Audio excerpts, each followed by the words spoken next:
समस्त को नमस्कार जय जगन्नाथ मु खुशी मु आपण मानक स्वागत जनाऊँगी खुशीर दुनियार गोटे नुआ ब्लॉग को।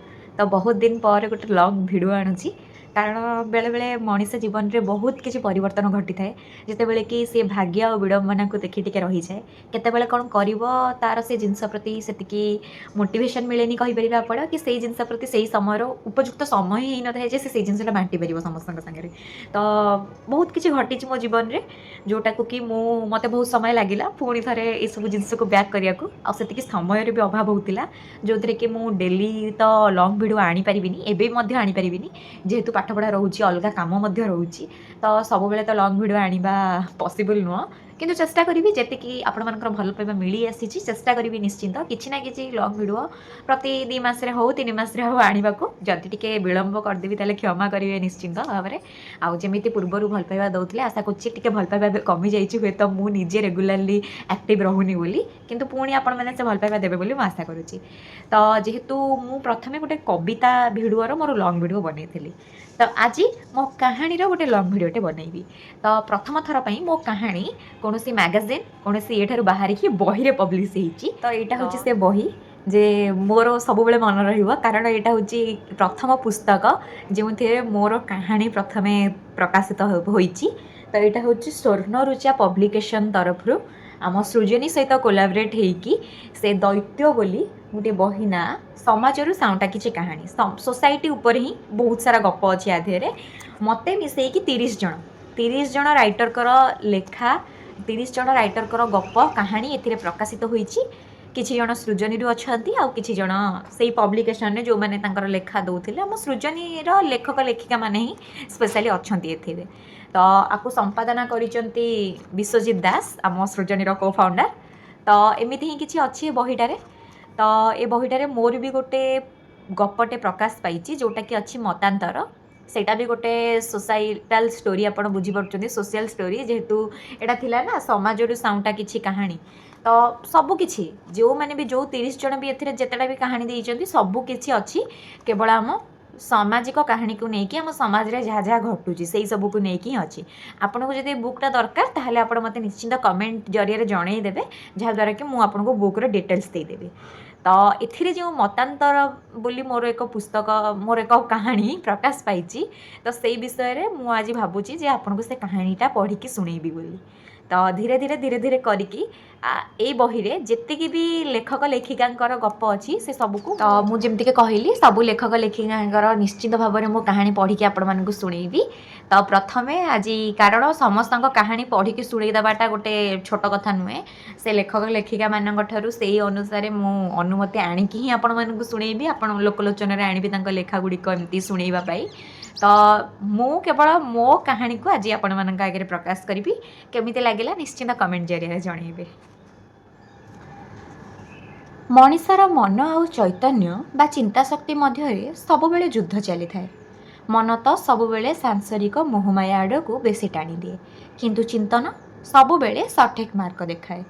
सही भली दृढ़ चिंता शक्ति तथा एक विवेकी मनीष भुवनेश्वर बासिंदा अनिरुद्ध राउतराय जड़े प्रतिष्ठित व्यवसायी परिवार कहिले धर्मपत्नी सुमित्रा देवी आउ एकमात्र पुओ आदित्य राउतराय। सुमित्रा देवी हेउचंदी गृहिणी एवं पुओ आदित्य मध्य सहरर एक जनाशुना व्यवसायी।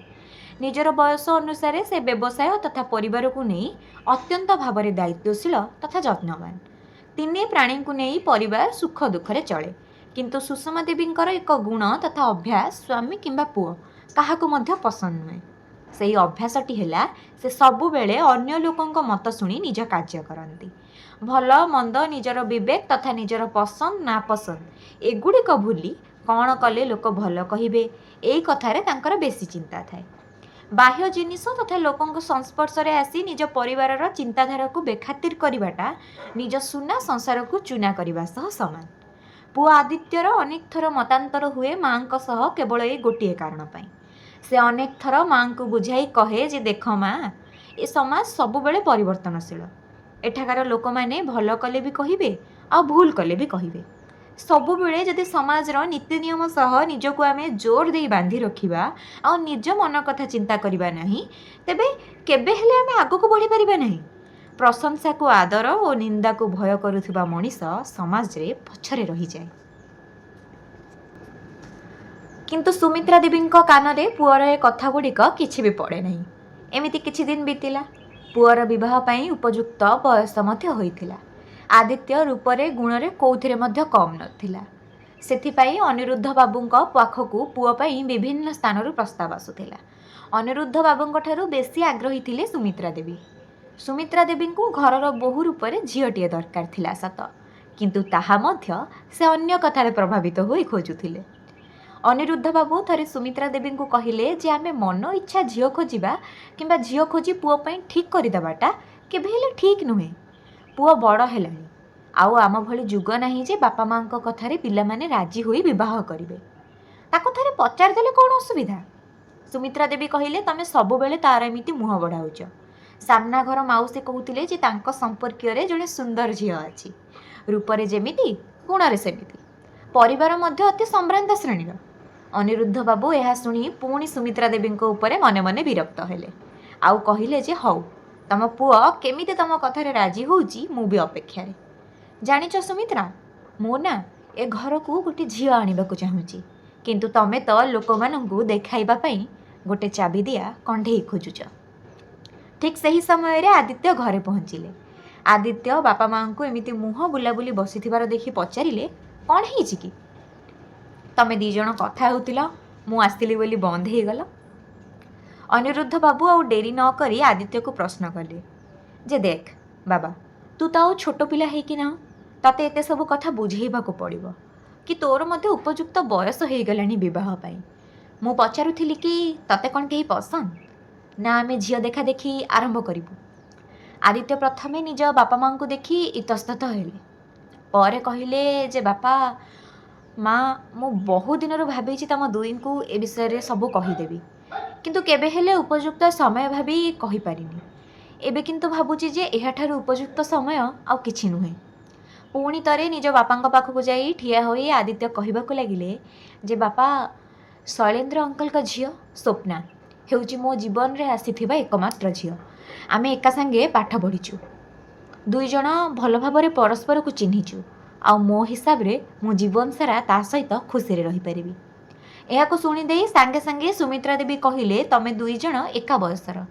ହଁ ମାନୁଛି ସ୍ୱପ୍ନା ଗୋଟେ ଭାରି ଭଲ ଝିଅ, କିନ୍ତୁ ସେ ଯେ ମୋ ଘରର ବୋହୂ ହେବ ସେମିତି ତ କିଛି ଗୁଣ ମୁଁ ତା ପାଖରେ ଦେଖିନି। ଏକା ବୟସର ପୁଅ ଝିଅ ବାହାଘର କଥା କହୁଛ, ଲୋକେ କ'ଣ କହିବେ ଜାଣିଛ ତ? ଲୋକେ ତ ବାରମ୍ବାର କହିବା ଆରମ୍ଭ କରିଦେବେ ଯେ ଦେଖ ସୁମିତ୍ରା, ତୁ ପରା କହୁଥିଲୁ ତୋ ପୁଅ କୁଆଡ଼େ ତୋ କଥା ସବୁଠାରୁ ବେଶୀ ମାନେ, ଏବେ ଦେଖ କେମିତି ସାଙ୍ଗ ହୋଇ ପାଠ ପଢ଼ୁଥିବା ସାଙ୍ଗ ସହ ବାହା ହେବାକୁ କହୁଛି। ଆଦିତ୍ୟ ରାଗିଯାଇ ପ୍ରତି ଉତ୍ତରରେ କହିଲେ ଯେ ଆଜି ବି ତ ତୋ ପୁଅର ଖୁସିଠାରୁ ତତେ ବାହାର ଲୋକ କ'ଣ ଚିନ୍ତା କରିବେ ସେଟା ବେଶୀ ଚିନ୍ତା ମାମା। ତାହେଲେ ଶୁଣ, ଯଦି ମୁଁ ସ୍ୱପ୍ନାକୁ ବାହା ହେବିନି ତାହେଲେ କେବେ ହେଲେ ଆଉ କାହାକୁ ମଧ୍ୟ ବାହା ହେବିନି। ଏହାକୁ କହିଦେଇ ରାଗ ତମତମ ହୋଇ ଆଦିତ୍ୟ ଘରୁ ବାହାରି ଯାଇଥିଲେ। ଅନିରୁଦ୍ଧ ବାବୁ ସୁମିତ୍ରା ଦେବୀଙ୍କୁ ଯାଇ ବୁଝାଇ କହିଲେ, ତୁମର ଜିଦି ପାଇଁ ତମ ପୁଅ ଆଜି କେମିତି ପ୍ରତି ଉତ୍ତର ଦେଲା ଦେଖିଲ ନା? ଆଉ ତାପରେ ବି ସ୍ୱପ୍ନାକୁ ନେଇ ତମର ଏତେ ଅସୁବିଧା କ'ଣ ପାଇଁ? ତୁମ ସହ ସେ ଛୋଟବେଳୁ ଜଣାଶୁଣା। ତମେ ତ ଖୁସି ହେବା କଥା ଯେ ଆଉ କେଉଁ ଝିଅ ସହିତ ନ ପଡ଼ି ସେ ସ୍ୱପ୍ନା କଥା ଆମ ଆଗରେ କହୁଛି। ସୁମିତ୍ରା ଦେବୀ କହିଲେ, ତୁମ ସାଙ୍ଗଙ୍କର ଝିଅ ତ ସେଥିପାଇଁ ତମକୁ ଖୁସି ଲାଗୁଛି, କିନ୍ତୁ ପୁଅ ଝିଅ ମଧ୍ୟରେ ଯଦି ଟିକେ ବୟସ ପାର୍ଥକ୍ୟ ରହିବନି ତାହେଲେ ସେ ବିବାହ କ'ଣ ତିଷ୍ଠି ପାରିବ ବେଶୀ ସମୟ? ଖାଲି ଝଗଡ଼ା ହେବ ଦୁହିଁଙ୍କ ମଧ୍ୟରେ। ଆଉ ତୁମେ ଜାଣିଛ, ମୋ ସାଙ୍ଗ ଅହଲ୍ୟାର ଝିଅ ମୋନା ମଧ୍ୟ ସ୍ୱପ୍ନାର ଭଲ ସାଙ୍ଗ।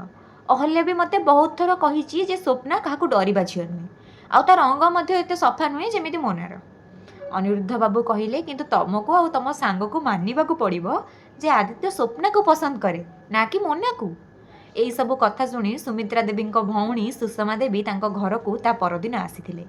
ତାଙ୍କ ସହ ଆସିଥିବା ତାଙ୍କର ଯାଆ ମଧ୍ୟ ସୁମିତ୍ରା ଦେବୀଙ୍କ ଠାରୁ ଏହିସବୁ ବିଷୟରେ ଶୁଣି କହିଲେ, ମଲା, ଯାହାକୁ ଯିଏ ରସିଲା କିଆ ଫୁଲ ପରି ବାସିଲା। ତୋ ପୁଅ ତାକୁ ଭଲ ପାଉଛି, ତୁ ଏତେ ଚିନ୍ତା କଲେ ଆଉ କ'ଣ ହେବ ଯେ? ଆଜିକାଲି ଝିଅ ସବୁ ସେମିତି, ବଡ଼ ଘର ପୁଅକୁ ଫସେଇବେ ଆଉ ନିଜେ ପ୍ରେମ ଜାଲରେ ଛନ୍ଦି ପୁଅକୁ ଦୂରକୁ ନେଇଯିବେ। ବିବାହ ହେବା ତ ଦୂରର କଥା, ସମସ୍ତଙ୍କ କଥା ଶୁଣି ସୁମିତ୍ରା ଦେବୀ ସ୍ୱପ୍ନାକୁ ମୋବାଇଲ ଫୋନ୍ରେ ମନ ଇଚ୍ଛା କଷ୍ଟ ଦେଲା ଭଳି ସବୁବେଳେ କଥାବାର୍ତ୍ତା କରନ୍ତି। କିନ୍ତୁ କଥାରେ ଅଛି ପରା, ଜୀବନ ପଶାପାଲିରେ ସମୟକୁ ଠିକ୍ ଜଣାଥାଏ କେଉଁ ସମୟରେ ସେ କେଉଁ ଗୋଟି ଚାଳନା କରିବ।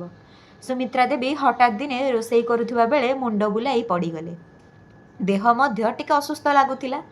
अनिरुद्ध बाबू जेबे डाक्तरंक पाखକୁ ଦେଖାଇବାକୁ ନେଲେ डाक्तरंक कथारे ସ୍ଥାଣୁ ପାଲଟି ଗଲେ। କାରଣ ତାଙ୍କ ସ୍ତ୍ରୀଙ୍କୁ କୌଣସି ଛୋଟ ମୋଟ ରୋଗ ହୋଇନଥିଲା। ତାଙ୍କର ଦୁଇଟି ଯାକ ଯକୃତ ଖରାପ ହୋଇଯାଇଥିଲା। लिभर खराब, तुरंत ऑपरेशन न कले से बचिबा मुस्किल।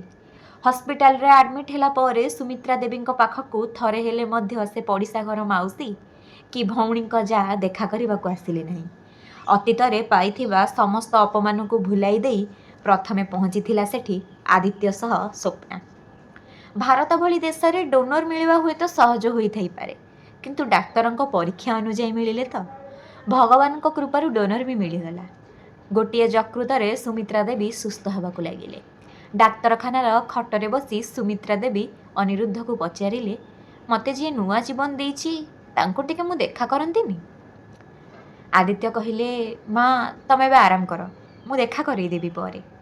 अनिरुद्ध बाबू कहिले, तो माँकर इच्छा होउछि नहीं जाना तांको देखा करई दे।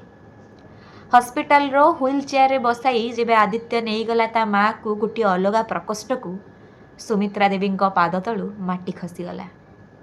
डोनर आउ कई नथिला, से थिला स्वप्ना। सुमित्रा देवी को निज उपरे धिक्कार अनुभव हेउथिला। अनुतापर कोहरे से भीतर को हुलुथिले। जो समाज को डरी समाजर लोक मानक कथा को प्राधान्य दे से एते भूल कथा भाबुथिले आउ करुथिले, आज केही भी तांको खराब समय रे तांको पाखरे नथिले। स्वप्ना पाखको जाई मुंडा आउसी देई कहिले, मते क्षमा करदेबु रे माँ, तते मु केते कथा न कहिची, हेले तू तो आज मो द्वितीय माँ हो गलु। कौन बुझी पारुनु कि जे जन्म दिए से माँ, आउ जे पुनर्जन्म दिए सी कौन माँ नुहे। या कही स्वप्ना और सुमित्रा देवी उभय परस्पर कोलाग्रत हेले। सामाजिक प्राणी हिसाब रे सुमित्रा देवी समाज विषय रे चिंता करिबा तांको भूल नथिला, किंतु समाजर लोक माननकु एते मात्रार प्राधान्य देबा तांकर भूल थिला। समाज रे कोनोसी नियम आरंभरू नाही, लोक माननक द्वारा ही सब तयारी होईछि। तेणु हातर 5 आंगुठी भली समाज रे सब मनीष समान नुहंती। तेणु सामाजिक प्राणी हिसाब रे आमको सबु बेले परस्पर मध्यरे अभाव को न खोजी स्वभाव को खोजी ही प्रेम और सहानुभूति बढ़ेवा दरकार। तो यहाँ मोर गोटे छोटिया गपटे थिला समाज रो साउंटा किछि कहानी रे मोर सामाजिक कहानी मु गोटे देइथिली। तो भल लगी निश्चिंत कमेंट जरिए जनइबे। आगो को चेष्टा करी एमती छोट छोट किसी गप जहाँ लिखी किसी कहानी लिखी आपण मान आगे आसिक प्रकाश करने। भिडियोटी भल लगी लाइक शेयर सब्सक्राइब करने को जमा भूलें। रोची जय जगन्नाथ।